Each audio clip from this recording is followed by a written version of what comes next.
Anyone who has worked with me will know that the topic that makes my eyes shine and my tail wag is the topic of strategic thinking, because so many of my clients come to me with the coaching objective of developing their strategic thinking.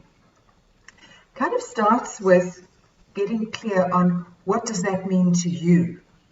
And it can mean all sorts of things in all sorts of environments. But I have a working definition that I really rather like, and it is this.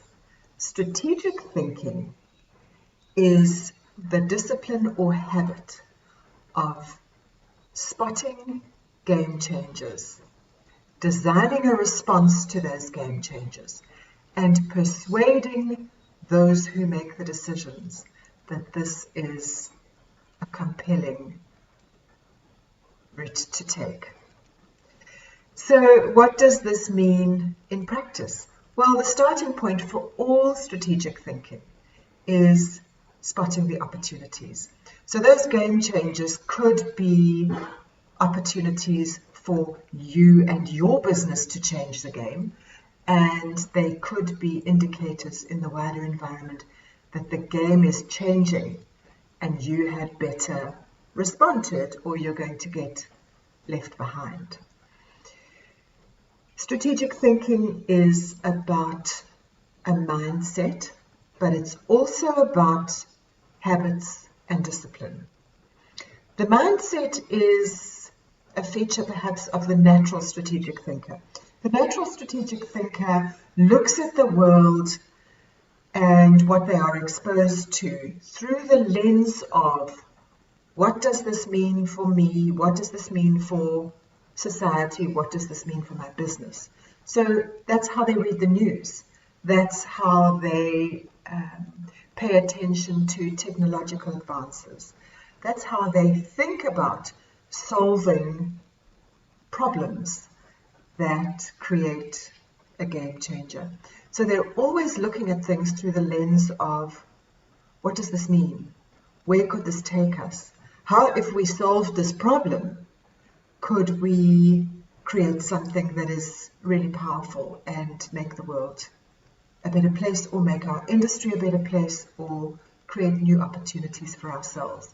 So their mindset is a future-focused mindset. It's a mindset that thinks about implications, that looks at problems through the lens of how shall we solve this problem? And then that becomes a strategic opportunity. The other aspect of strategic thinking, in my opinion, is to do with discipline. Everybody in the working world is incredibly busy. Everybody has operational imperatives that they are rolling out, that they are paying attention to, and thinking strategically or paying attention to the world through that particular lens, particularly if it doesn't come naturally to you, is something you need to create the time for. And you can't necessarily deal with strategic issues in the same conversations where you're dealing with operational issues. You need to create specific times when you and your team can think about what's going on in the world, what's going on in our company, what are the big problems that we need to solve, how shall we do it, how shall we look at this thing that is coming down the line.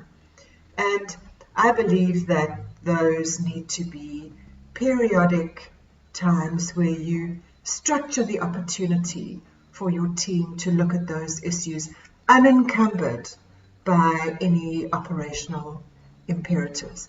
So you absolutely can put in place useful tactics if you recognize that strategic thinking is not a natural thing for you.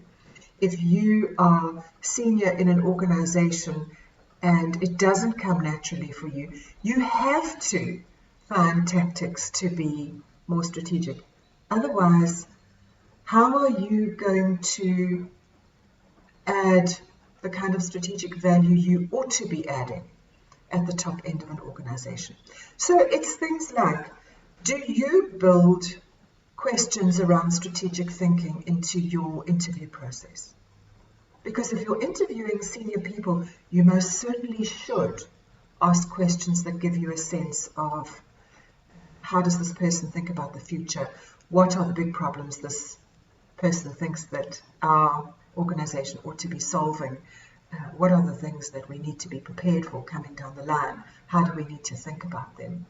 So that would be one way, is to build those questions into your recruitment process. Another is notice the strategic thinkers around you. There will be people inside and outside your team or your domain, and you notice that they have this particular way of looking at the world. They see opportunities. They believe that certain problems can be solved, and if those big problems are solved, we create huge opportunities for ourselves.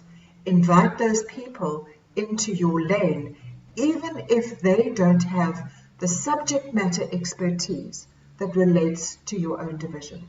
They have the advantage of beginning thinking. They can see things that your team and you can't see because you're so close to it. So there's another tactic.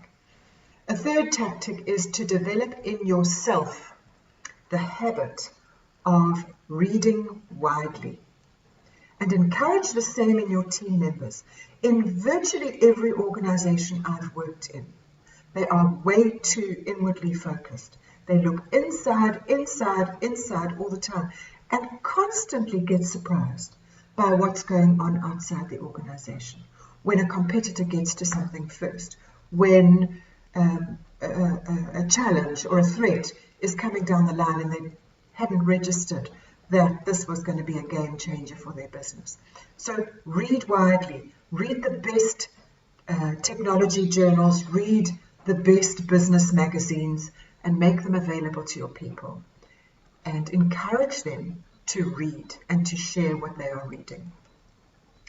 And I often hear this objection that if we make that material available to them, they'll spend all their time reading.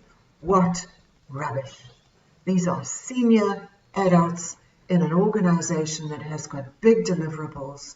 We need to encourage them to read. Leaders are readers. They're well informed. How do you make sure people are well informed? Give them access to material. So there's another tactic. And then a final tactic that I would share with you is deliberately create time out.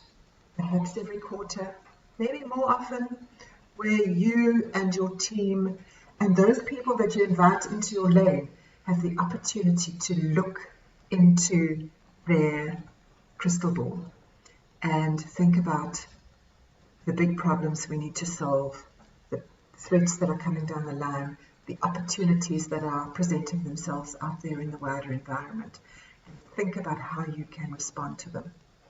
And you will find that many of those strategic discussions don't turn into an actual strategy, and some will.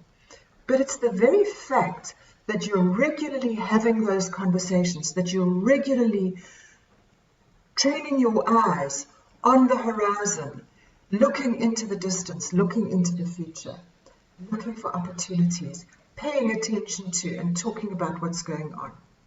It's those things that will create one amazing strategic opportunity in 10, 1 in 100 maybe. It's the discipline of getting up onto the balcony and having a look at the entire game, maybe looking out beyond the game. It's that habit that creates awareness of opportunities that exist out there for you to solve big problems.